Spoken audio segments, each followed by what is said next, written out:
ഗാസയിൽ കൊന്നുതള്ളപ്പെടുന്ന ആ ജീവിതങ്ങളെ അപഹരിക്കുന്നതിന് വേണ്ടിയുള്ള ആയുധങ്ങൾ സമ്മാനിക്കുന്ന ഒരു രാജ്യത്തിന്റെ പട്ടികയിലാണ് ഇന്ത്യ എന്നുള്ളത്.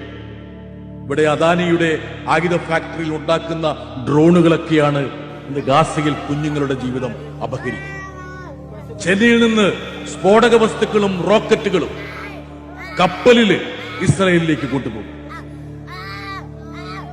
ഇന്ത്യ എന്ന് പറയുന്ന മൂന്നാം ലോക രാജ്യത്തിന്റെ അല്ലെങ്കിൽ മഹാത്മാഗാന്ധിയെ പോലുള്ള ഒരാൾ രാഷ്ട്രപിതാവായ ഒരു രാജ്യം ഗാസയിലെ കുഞ്ഞുങ്ങളുടെ, ഗാസയിലെ നിരപരാധികളായ ജനങ്ങളുടെ ജീവിതം അപഹരിക്കാൻ വേണ്ടി ആയുധങ്ങൾ വിതരണം ചെയ്യുന്നു, അയക്കുന്നു എന്ന് പറയുമ്പോൾ അതിനേക്കാൾ അപമാനകരമായ എന്താണ് ഉള്ളത് എന്നുള്ള കാര്യം ആരെങ്കിലും ചോദിക്കുന്നു?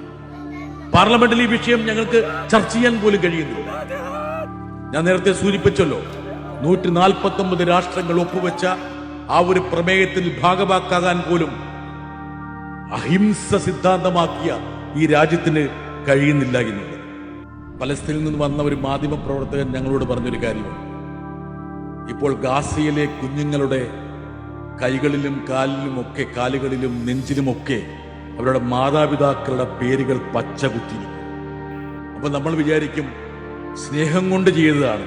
അല്ല, അവർ ബോംബാക്രമണത്തിൽ ചിന്നിച്ചിതറുമ്പോൾ അവരാരുടെ മക്കളാണെന്ന് തിരിച്ചറിയാൻ വേണ്ടിയിട്ടാണ് ഗാസയിലെ മാതാപിതാക്കൾ തങ്ങളുടെ കുഞ്ഞുങ്ങളുടെ നെഞ്ചത്തും കൈകാലുകളിലും മാതാപിതാക്കളുടെ പേരുകൾ ആലേഖനം ചെയ്യും.